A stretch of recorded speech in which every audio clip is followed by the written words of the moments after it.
আমি প্রথমেই আমাদের প্রাণপ্রিয় দেশনেত্রী বেগম খালেদা জিয়া ওনার আত্মার মাগফিরাত কামনা করছি। আল্লাহ তাআলা তাকে যেন বেহেশতের সর্বোচ্চ সম্মানিত স্থানে স্থান দান করেন এই কামনা করছি।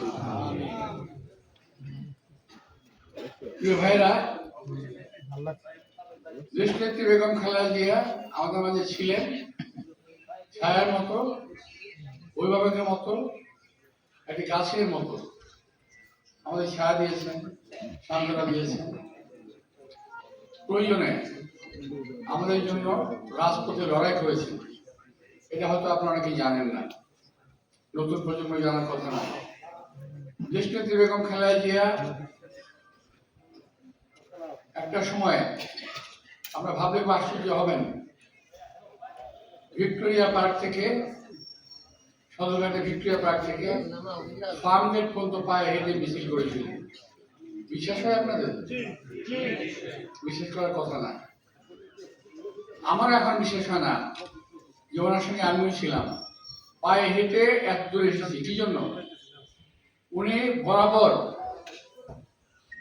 সারাটা জীবন লড়াই করেছেন গণতন্ত্রের জন্য, এদেশের মানুষের কথা বলার অধিকারের জন্য, এদেশে একটি সুষ্ঠু ভোটের জন্য লড়াই করেছে।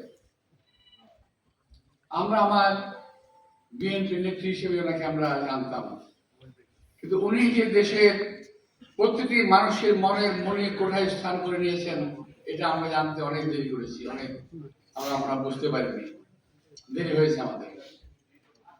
আমরা কেউ কি বলতে পারবেন যে ওনার জানাজা কোথায় শুরু হয়েছিল, কোথায় শেষ হয়েছিল?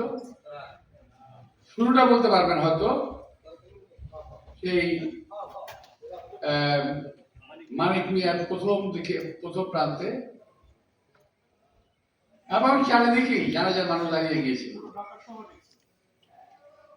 আমি এটাও দেখেছি আমার মসজিদ এলাকায় অনেকেই আনুষ্ঠানিকভাবে ছাদে দাঁড়িয়ে দোয়া করেছেন, জানাজায় শরীক হয়েছেন। তাহলে ওনার আর কোন সীমানা রইল না কোথায় ওনার জানাজা হয়ে শেষ হয়েছে। এই ধরনের একটা অসীম জানাজা পৃথিবীর ইতিহাসে বিরল, কখনো হয় নাই, আর হবে বলে আমার মনেও হয় না। আল্লাহ জানে এটা, আমি জানি না কার ভাগে কি আছে। তো এই যে একটা প্রাপ্তি ওনার, আমি মাঝে মাঝে বলি শেখ হাসিনা দেশনেত্রী বেগম খালেদা জিয়াকে কষ্ট দিয়েছেন, অনেক কষ্ট দিয়েছেন, অনেক। এটা আপনারা দেখেন নাই, আমরা দেখেছি, অনেকে হয়তো দেখেছেন। আপনারা জানেন যে জেলে নিয়ে গেছিল, কিন্তু জেলের ভিতরে ওনার উপর অত্যাচার হয়েছে। ওনাকে যে রুমে রেখেছিল, অত্যন্ত খারাপ একটি রুমে রেখেছিল, অনেক কাজের লোক দেওয়া হয় নাই। আমরা অনেক কষ্ট করে কোর্টের মাধ্যমে ওনার ব্যক্তিগত পরিচয় রেখে গিয়ে আমরা সঙ্গে দেওয়ার চেষ্টা করেছিলাম। সপ্তাহে মাঝে একদিন দেখা করতাম, প্রতি সপ্তাহে একবার। আমি প্রতিটি সাক্ষাতে আমি ওনার কাছে গিয়েছি, কিন্তু আমরা বুঝতে পেরেছি, কিন্তু উনি মুখ খুলে কখনো বলেন নাই, আর শব্দটাও করেন নাই যে আমার কষ্ট হচ্ছে, এই কথাটা উনি বলেন নাই, কিন্তু আমরা বুঝতে পেরেছি।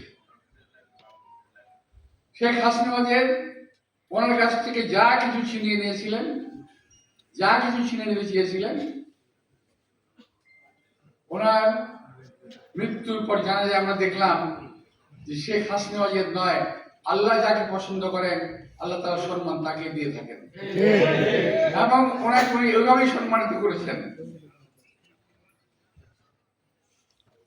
দেশের মানুষকে চোখের পানিতে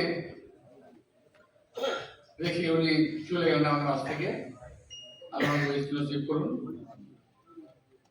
এবং এই যে বিষয়টি, এটাকে শুধু একটি মৃত্যু হিসেবে দেখলে চলবে না, এটাকে আমাদের দেশের পরিপ্রেক্ষিতে চিন্তা করতে হবে। আসলে বাংলাদেশের স্বাধীনতা সার্বভৌমত্ব যারা চায় নাই, তারা দেশনেত্রী বেগম খালেদা জিয়াকে হত্যা করতে চেয়েছে, এবং তারা সেটা সফল হয়েছে। আমি দৃঢ়ভাবে এখনো বিশ্বাস করতে চাই এবং বিশ্বাস করি যে ওনাকে সুপরিকল্পিতভাবে স্লো পয়জনিং এর মাধ্যমে বিনা চিকিৎসায় ওনাকে হত্যা করা হয়েছে।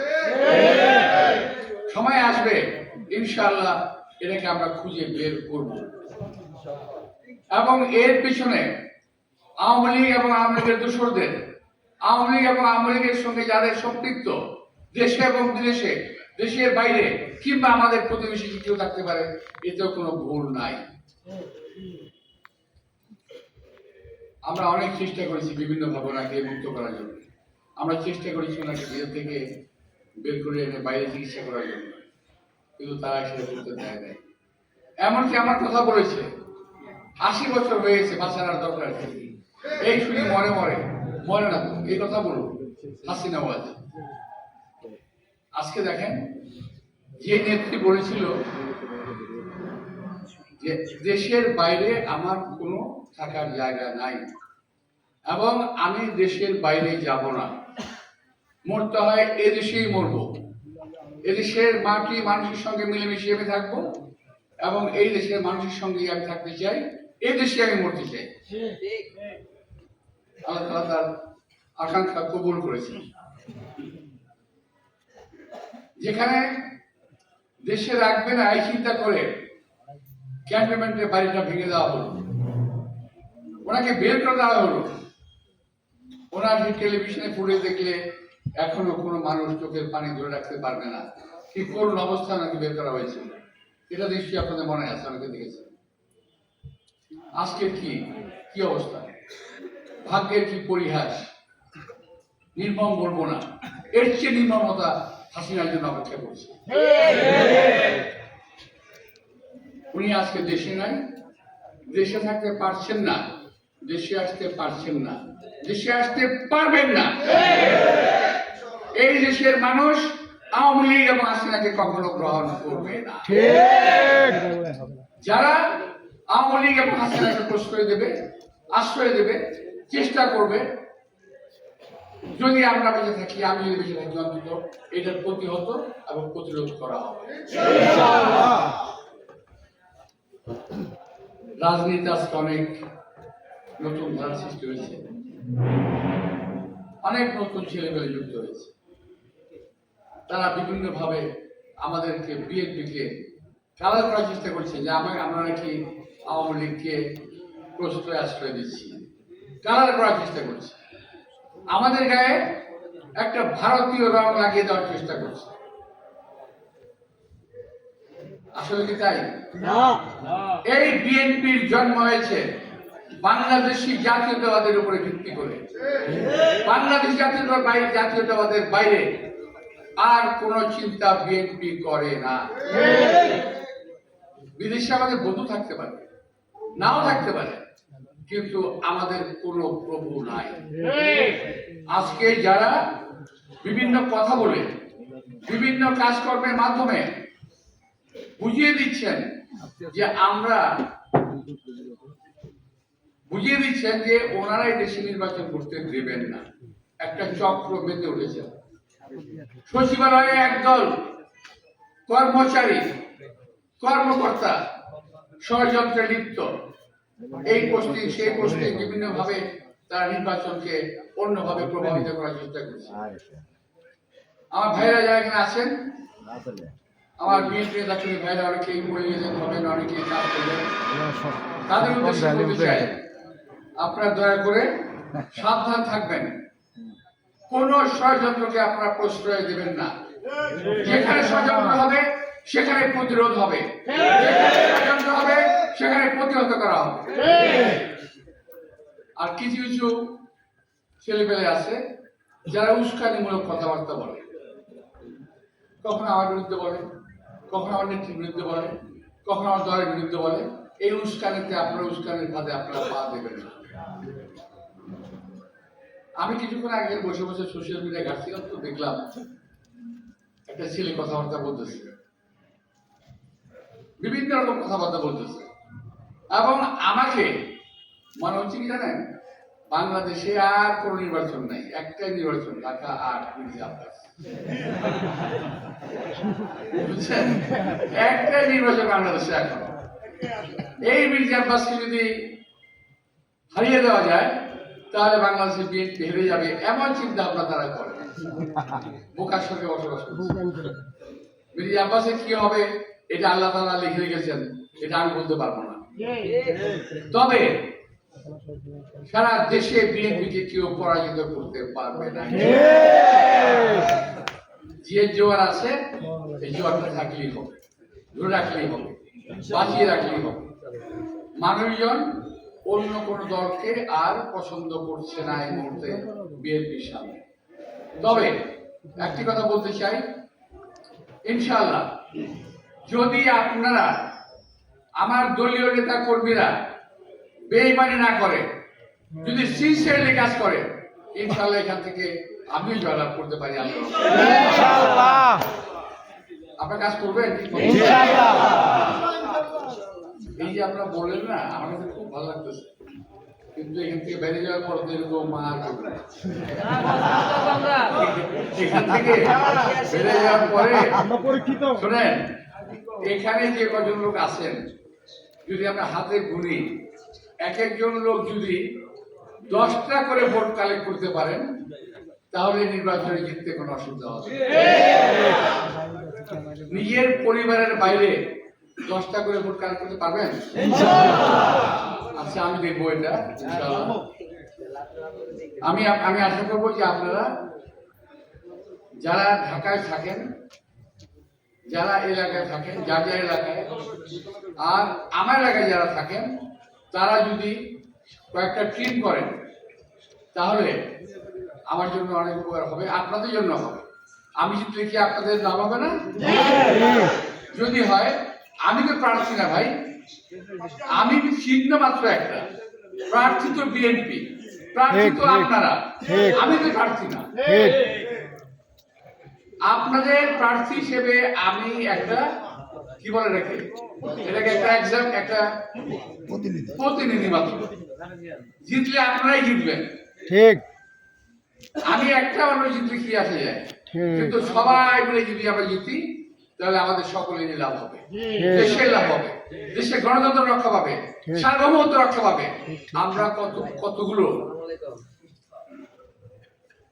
নোংরা মানুষের হাত থেকে দেশটাকে বাঁচাতে পারবে।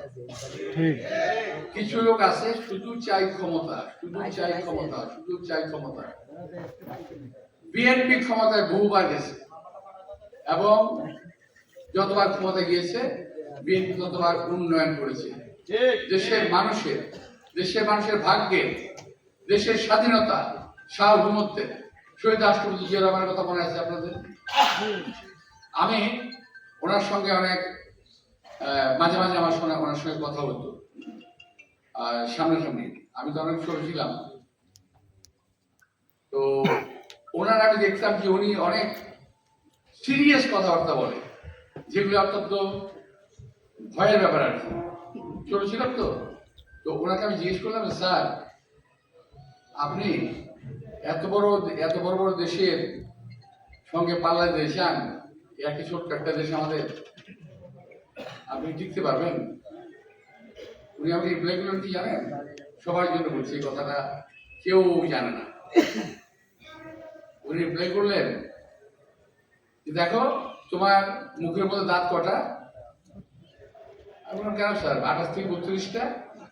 ঠিক আছে, যাই হোক, দাঁত শক্ত না জিহ্বা শক্ত? আমি বললাম দাঁত শক্ত। তো দাঁতের ভয় কি জিহ্বা তার কাজ বন্ধ রাখে? দাঁতের ভয়ে জিহ্বা তার কাজ বন্ধ রাখে না, সে তার কাজ করে যায়, কথা বলে, খাইতে হেল্প করে, খায়, সবকিছু করে। হ্যাঁ, মাঝে মাঝে টুকটাক কামড় তো লাগেই, ঠিক আছে, এটা আবার এটা প্রতিরোধ হয়ে যায়। তো ঠিক এই কথাটা বলেছিলেন, আমাকে বলেছিলেন, সম্ভবত সামনে কয়েকজন সাংবাদিক ছিল, আমার যদি ভুল না। তো এই ধরনের ছোট ছোট অনেক এক্সাম্পল উনি দিয়েছিলেন। তো এই জন্যই ওনাকে আমাদের আশেপাশের দেশগুলো ওনাকে বাঁচতে দিল না। যদি শহীদ রাষ্ট্রপতি জিয়া রহমান আজকে বেঁচে থাকতেন, আমাদের দেশের অবস্থা এখন যা আছে রাজনৈতিক অনেক অনেক অনেক উন্নত হতো। অনেকে সিঙ্গাপুরের সঙ্গে তুলনা করেন, বাংলাদেশের সিঙ্গাপুর হয়ে যাবে। আরে ভাই, বহু আগে সিঙ্গাপুর হয়ে যেত। শহীদ রাষ্ট্রপতি জিয়া রহমান থাকা অবস্থায় এই দেশ সম্পর্কে এই সারা বিশ্বের মানুষ আশাবাদী হয়েছিল যে একটা নতুন দেশ উঠে আসছে সামনে, ইমার্জিং টাইগার হিসেবে উঠে আসছে, এই কথাটা আসছিল। প্রিয় ভাইরা, আজকে দেশনেত্রী বেগম খালেদা জিয়ার দোয়া মাহফিল, পাশাপাশি একই সময়ে আমাদের নির্বাচন। এই জন্য আমি নির্বাচন নিয়ে কয়েকটা কথা বললাম। আমাদের প্রতিপক্ষ যে ভাইরা আছেন, আপনাদের উদ্দেশ্যে বলি, দেখেন, আপনারা কথাবার্তা বলেন, নির্বাচন করেন, আপনাদেরকে আমি স্বাগত জানাই। এখানে আসলে যদি সম্ভব হয় আমার বাসায় আপনারা এসে চা খাই যান, চা খান, নাস্তা খান, বিরিয়ানি খান, সব খাবো, কোনো অসুবিধা নেই। কিন্তু ভাই, দয়া করে উল্টা পাল্টা কথা বলেন না। তাহলে উল্টা পাল্টার কথা কয়, মানে পায়ে পাড়া দিয়ে ঝগড়া করতে চায়, বুঝছেন? আমি ঝগড়া করবো না, যত বেশি আপনারা করেন। আমি এবং আমার দল ঝগড়া করবে না। আপনাদেরকে আমরা বিরিয়ানি খাওয়াবো, আমি আপনাদেরকে চা খাওয়াবো, যা চান তাই খাওয়াবো, কিন্তু ঝগড়া চেঁচে কথা করেন না। আমার বাসায় সার বুঝে দেন, অসুবিধা নেই। পাবলিকলি কথা কিন্তু বলেন না, খুব খারাপ। দেশটাকে সংহত হতে দেন, সহ্য করতে শিখুন। শুধু এমপি হতেই হবে এমন ভাবার কোনো কারণ নেই। যদি আপনি ভালো থাকেন, যদি আপনি ভালো হন, তাহলে মানুষ আপনাকে ভোট দেবে, আমাকেও দেবে। একটা প্রশ্ন শুধু আমার থাকে, কি জানেন? আপনি যদি এতই জনপ্রিয় হন, তো বাড়ির যান না কেন নির্বাচন করতে? আমার প্রশ্ন এটা। নিজের যে ভাষাটা আছে যান না, ওখানে করা নির্বাচনটা। আমি তো আমার বাপের বিরুদ্ধে নির্বাচন করতেছি এখান থেকে। আমি আমার মাতৃভূমি বাপের বিরুদ্ধে নির্বাচন করতেছি। যারা ঢাকার দিকে নজর দিয়েছেন, ঢাকা কি একটা আকর্ষণীয় জায়গা? শুধু কথা বলেন। আমি তো জানলাম যে আপনি যারা অনেকেই আছে দেশে যাইতেই পারে না, গেলেই নাকি মায়ের দিকে ফেরত আসে, যাইতেই পারে না। তো এখন ঢাকা বেছে নিয়েছে। তো যাই হোক, ঢাকাবাসী অত্যন্ত বিশাল এবং উদাহরণের অধিকারী, আপনাদেরকে মারধর করবে না। আপনাদেরকে আমরা সানন্দে রিসিভ করবো। বলেন কবে কোথায় মিছিল মিটিং করবেন, আপনার সঙ্গে থেকে আপনার নির্বাচন পরিচালনা করবেন। যদি আপনাদের দেশের লোক ভালোবাসে, আপনাদের ভোট দেওয়ার অসুবিধা নেই। ঠিক। আপনাদের সবাইকে আবারও আন্তরিক শুভেচ্ছা এবং ধন্যবাদ জানিয়ে বক্তব্য শেষ করছি। আল্লাহ হাফেজ। আসসালামু আলাইকুম।